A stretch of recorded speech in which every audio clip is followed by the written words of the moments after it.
Warga di Palembang, Sumatera Selatan memadati wahana air saat libur Imlek. Wahana air masih menjadi pilihan warga menikmati libur bersama keluarga sejak awal pekan lalu.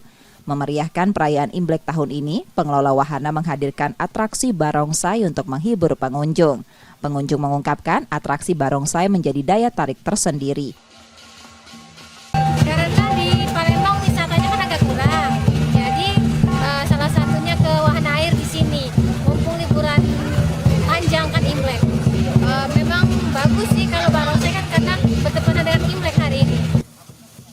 Pengelola wahana mengungkapkan sejak beberapa hari terakhir pengunjung melonjak hingga 1.500 orang dan mencapai 2.000 orang saat libur Imlek.